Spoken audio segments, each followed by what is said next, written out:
Welcome to Game Maker Basketball. Today we're going to go through learning how to dribble a basketball. Let's get to it.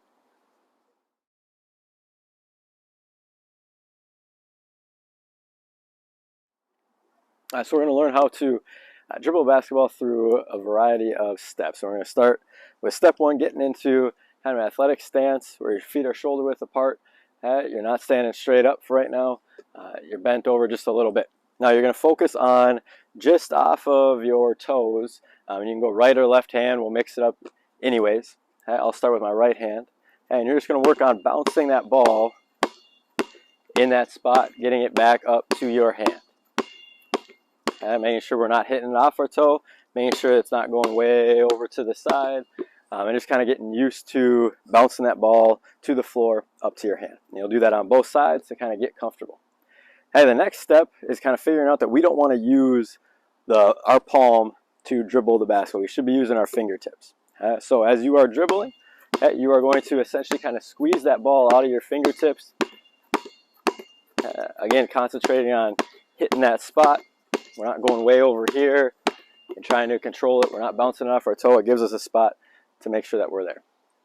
So using those fingertips is a major key. Now the third thing that we'll work on is making sure that we are pounding the ball into the floor. We want to minimize the amount of time that that ball is out of our hands. Again, that lessens the chance a defender can knock it away, that we can kind of get in our own way as we start to move. So we want to pound that ball as hard as we can, keeping that elbow above. And kind of getting that loud noise is kind of your tell for that. Now for the fourth step, we're going to work on changing levels. So we've worked on just kind of going about kind of at your chest level, working on using those fingertips, making sure that we're pounding the ball into the floor. Now we're going to change levels that we're at. So it might be really low. And again, really using your fingertips. Bringing it up just a little bit higher than that, and even getting it kind of way up here so we start to feel that ball kind of float in our hand, right? So again, kind of changing levels. We can do this from low to high and just kind of mixing up how high that ball gets to be comfortable in all those different positions. Now, fifth key. Our fifth step is going to be kind of the position, right? So we're not always going to be dribbling it just off of our foot, just like that, right? We're going to be kind of off to the side, in the middle of our frame. All of those things will be possibilities. So now we'll work on all those different positions. And you can kind of change levels at those different positions.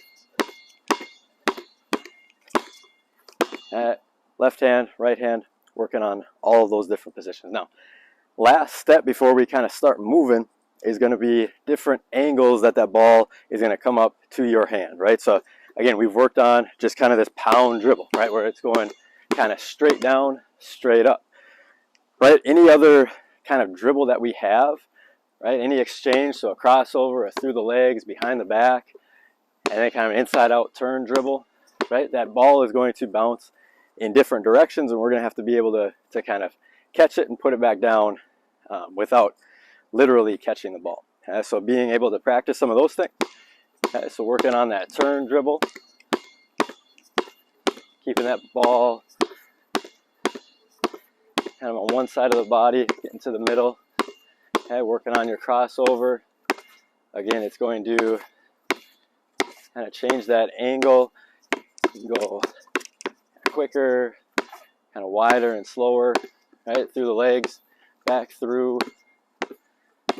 That ball is going to go in different directions, behind the back, all those different angles. So working on that, again, still kind of stationary at that point.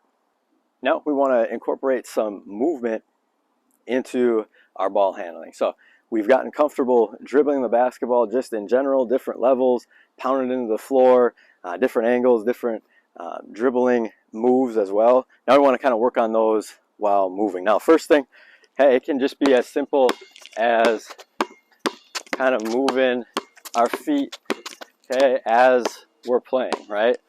And staying in that same area. You can work on it just while you are kind of walking around, right? Now the ball is changing kind of where you want to put it, right? It's not going to be the same spot all the time. You can work on, again, changing hands in different ways, still not moving at a fast pace, but it helps you kind of get used to putting that ball in front of you a little bit more as you're moving forward, or pulling it behind you as you're moving back. Okay, so just kind of walking back and forth can help you get used to that. Then, as you start to maybe move a little bit faster, right, you're going to really work on pushing that ball out in front of you so that you catch up with it, as opposed to kind of keeping it right here. We want to push that ball out in front as we move quicker. Now, at the same time, you can also, as you're going fast, work on keeping that ball at different angles, different spots around your body. Okay, so it doesn't have to be way out in front. You can kind of keep it back as you slow up and change your pace as you're going. So one of the great things about improving your ball handling, improving your dribbling, is that you can do it anywhere, right? You can use small space to work on it. You can go outside on the sidewalk as you're walking, anywhere that you're going, you can get better. So always have a basketball with you to improve that. So get out there, improve your ball handling. Thanks for watching.